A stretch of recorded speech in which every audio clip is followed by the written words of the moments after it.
Franck Ferrand raconte sur Radio Classique.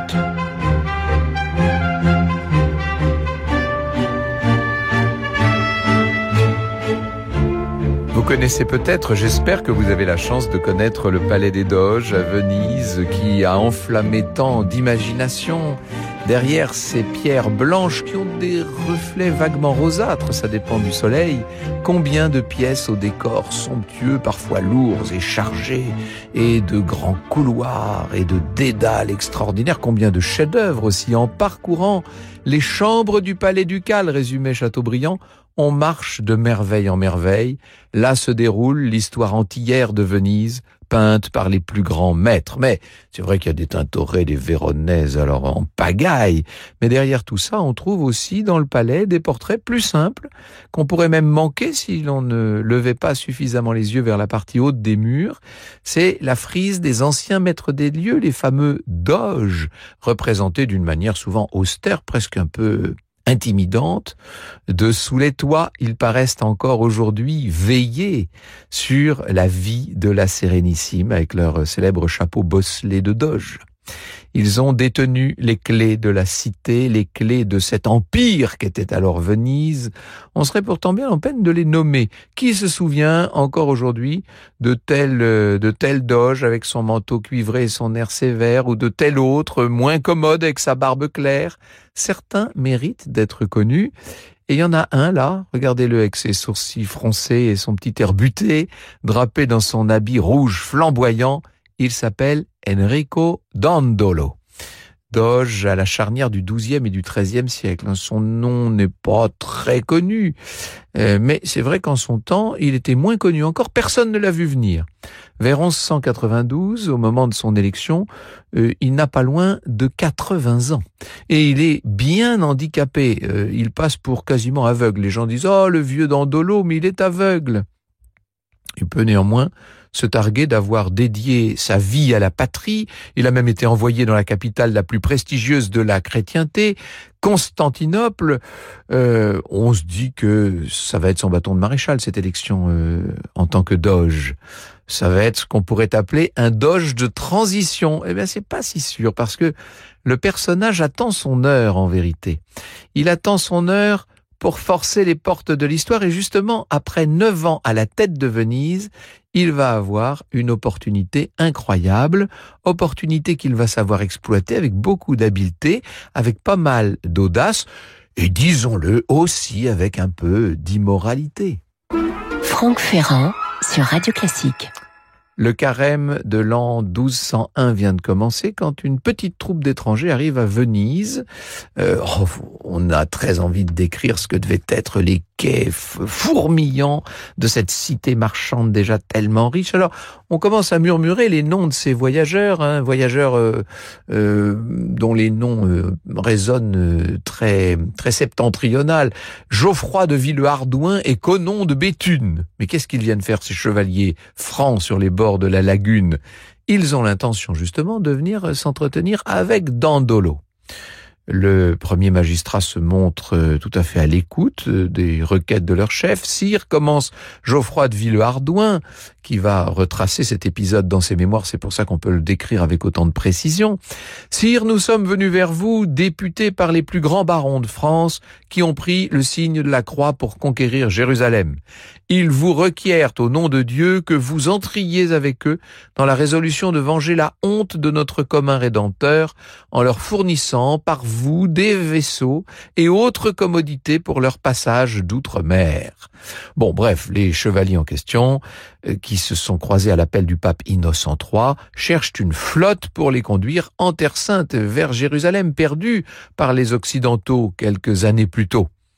Dandolo est intéressé, il réunit tous ses conseils, la Sérénissime peut sans doute tirer profit de cette affaire, et en 8 jours, les jeux sont faits.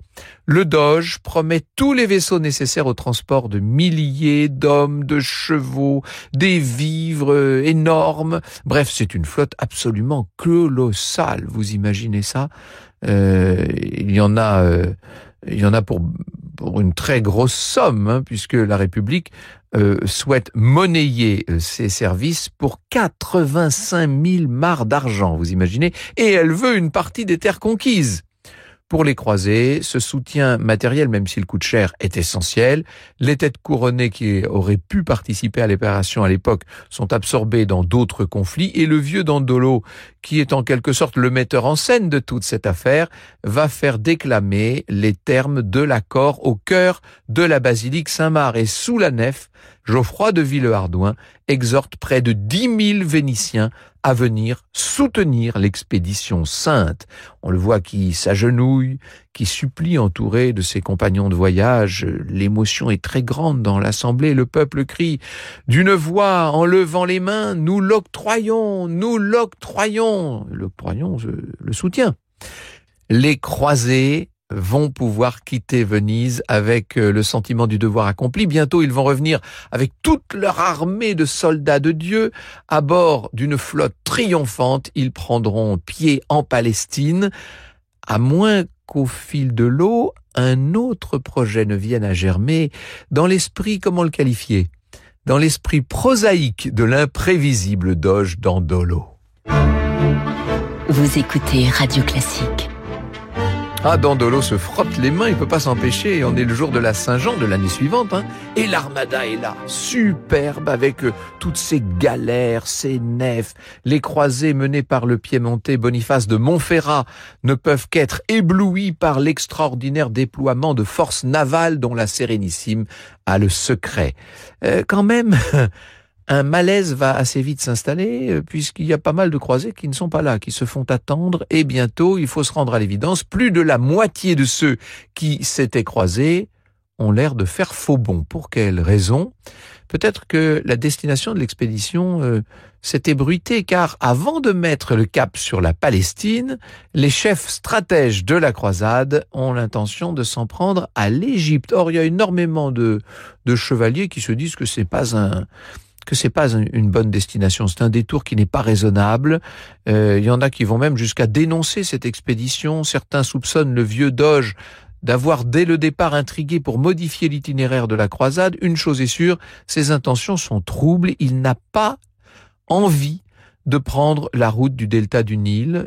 Il vient de conclure un juteux contrat avec le pouvoir égyptien, donc on se dit que tout ça n'est pas très clair. Quoi qu'il en soit, sur l'île du Lido où patientent les croisés, les esprits s'échauffent, la dette, tout ce qu'on doit aux Vénitiens paraît impossible à régler. Il faut dire que la somme est complètement vertigineuse. Dans son histoire de Venise, Norwich raconte « Les Vénitiens refusaient catégoriquement de laisser un seul vaisseau quitter le port avant que l'argent prévu ne leur fût versé. » Boniface vida ses coffres, imité par la plupart des chevaliers et des barons, et l'on pressa chaque soldat de donner tout ce qu'il pouvait. Hélas, il manqua encore 34 000 marcs à la somme ainsi réunie, vaisselle d'or et d'argent comprises.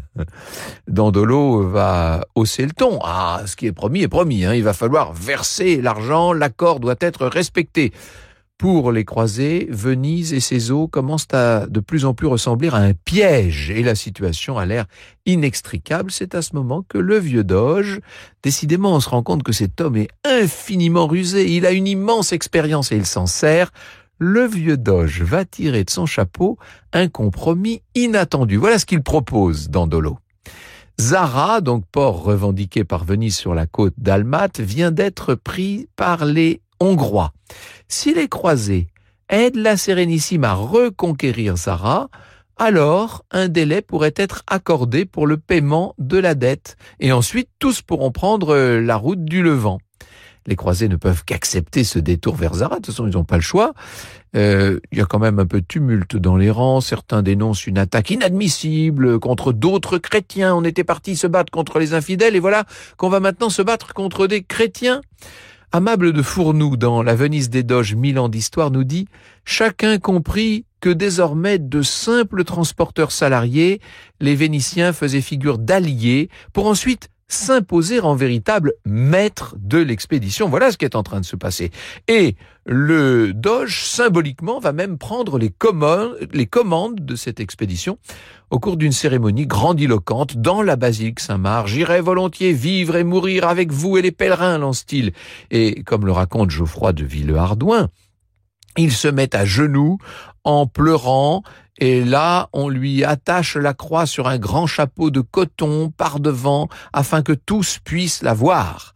À l'automne 1202, l'immense flotte, bannières colorées, bannières au vent, largue les amarres pour châtir une cité rebelle. C'était quand même pas tout à fait le projet initial, hein. Auguste Bailly, dans la Sérénissime, nous dit « La galère capitane avait pris la tête de la flotte. Elle était peinte de pourpre. Et debout à l'avant, un groupe de musiciens lançait au ciel les accents triomphaux de leurs trompettes d'argent. Sous un dais de velours écarlate, on apercevait le doge lui-même assis sur son trône dans son manteau de brocart d'or. De fait, l'armée des croisés et des Vénitiens va imposer sans difficulté sa puissance à Zara, évidemment, qui est jeté en pâture à la cupidité des assaillants. Tout ça, bien sûr, suscite la fureur du pape qui voulait qu'on aille se battre contre les infidèles, pas contre des chrétiens. Ça y est, là, on commence à prononcer les excommunications. Or, tandis que la coalition passe l'hiver sur la côte dalmate, un messager surgit qui arrive de loin et qui porte un message de Philippe de Souabe, le souverain germanique. À sa cour, il héberge le fils de l'empereur byzantin déchu, Alexis. Or, ce jeune héritier cherche à reconquérir le trône de son père. Et voici ce qu'il propose aux croisés. S'ils l'aident à reprendre son trône à Constantinople, eh bien, ils recevront de l'argent, mais aussi des renforts pour aller reprendre Jérusalem. Il promet aussi d'imposer l'autorité de Rome à l'Église orthodoxe. Les yeux des pèlerins se mettent à briller. Ce sont là tous les trésors d'Orient qu'on a l'air de leur offrir, mais il y en a un autre qui flaire la bonne affaire, et vous me voyez venir. C'est le doge Dandolo, bien sûr. Pour lui, un allié sur le trône byzantin, c'est la promesse de perspectives commerciales absolument inimaginables en Méditerranée. Quelques pèlerins qui sont fidèles à la vocation spirituelle de la croisade crient évidemment à la trahison. On dit, mais enfin, qu'est-ce que c'est que cette histoire? Peu importe. La soif de l'or gouverne désormais davantage les esprits que les promesses de trésors dans l'au-delà. Franck Ferrand sur Radio Classique.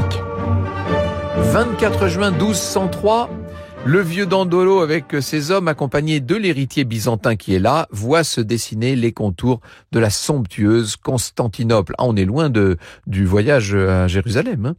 La capitale byzantine est réputée imprenable avec ses immenses murs, vous savez bien, mais les Vénitiens ne se laissent pas impressionnés.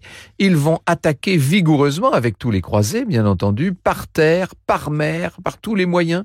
Il faut reconnaître que dans l'offensive, le doge, qui maintenant a plus de 90 ans, hein, quand même, Dandolo, le doge n'est pas le dernier à faire preuve d'audace. Voici ce que nous dit Villehardouin. Le duc de Venise, qui était un vieil homme et ne voyait goutte, était tout armé sur la proue de sa galère. Il avait le fanon de Saint-Marc devant lui et il criait aux siens de le mettre à terre sous peine de la vie.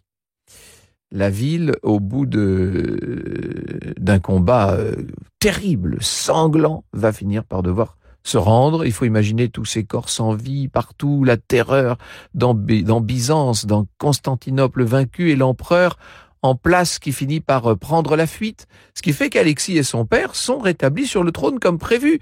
Les croisés, les Vénitiens n'ont plus qu'à attendre les récompenses promises. Eh oui, sauf que les nouveaux souverains tombent de haut.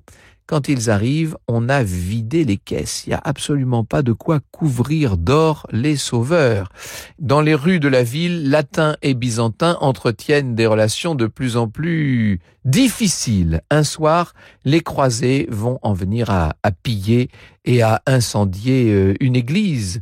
Le feu ravage une partie de la ville, c'en est trop, la population se rebelle contre l'envahisseur, le ton monte entre le doge, qui réclame son dû, et le nouvel empereur. D'après Robert de Clary, le chroniqueur, Dandolo aurait lancé « Mauvais garçon, nous t'avons tiré de la merde et dans la merde nous te rejetterons. Et je te défie et sache bien que d'aujourd'hui en avant, je t'occasionnerai tout le mal que je pourrai. Et voilà comment tourne cette affaire. Il faut dire que la promesse du prétendant au trône de Byzance était peut-être un petit peu rapide. L'empereur a d'autres ennemis, un aristocrate byzantin qui s'appelle Murzuphle, ce qui signifie qu'il n'a qu'un seul sourcil, le fait tuer, s'empare de la couronne. Bien entendu, c'est un coup d'État qui ne plaît pas du tout aux Latins et aux Vénitiens, qui n'ont pas l'intention de repartir de Constantinople les poches vides. Les hommes de Dandolo et de Boniface préparent désormais l'assaut. Ils vont se répartir ce qui, en cas de victoire, tomberait dans leur escarcelle. Et l'enjeu, évidemment, c'est la plus éblouissante des capitales. C'est le royaume des arts et de la culture. Franck Ferrand sur Radio Classique. Ça y est, l'offensive est lancée, 12 avril 1204. Les pèlerins qui étaient partis libérer Jérusalem se retrouvent maintenant à piller Constantinople, la capitale des frères d'Orient, qui est la capitale d'autres chrétiens. Niketa Koniates, un témoin, nous dit: au son de la tempête et brandissant leurs épées nues, ils se mirent à piller les maisons et les églises avec une fureur sauvage. Ils violaient toutes les femmes, les jeunes filles innocentes, les religieuses consacrées à Dieu. Toute la ville n'était que désespoir et larmes et cris et gémissements. Les croisés, enrichis par leur terrifiante razzia, peuvent maintenant payer leurs dettes aux Vénitiens.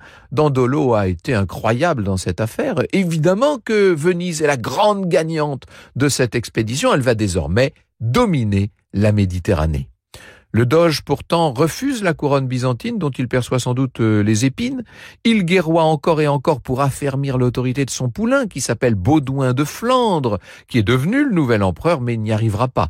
La région privée d'une autorité solide se trouvera pour longtemps déstabilisée et elle deviendra de plus en plus vulnérable aux invasions de l'Est, si vous me voyez venir. On peut dire que d'une certaine manière, le doge, avec son opération de 1204, n'est pas tout à fait innocent de ce qui se passera plus tard en 1453. Ça nous entraînerait trop loin. En tout cas, le doge finit par s'éteindre à Constantinople. Il avait l'âge, me direz-vous. On l'enterre dans la basilique Sainte-Sophie, loin de sa bien-aimée Sérénissime, et pourtant au cœur de Venise. Quelques vestiges racontent encore cette incroyable croisade complètement dévoyée, détournée par le vieux doge. Il y a bien sûr ce portrait d'où il semble nous toiser, là, dont je vous parlais, mais pas seulement. Avant d'entrer dans la basilique Saint-Marc, vous n'avez qu'à lever les yeux vers les somptueux chevaux de bronze qui ont été dérobés dans l'hippodrome de Constantinople. Colosses flamboyants qui veillent sur la plus célèbre place du monde et qui sont le témoignage, à la fois grandiose et effroyable ce témoignage, qui sont le témoignage de l'ambition du vieux doge sans scrupules qui, juste avant de quitter ce monde, avait totalement bouleversé la course de l'histoire. Vous écoutez Radio Classique.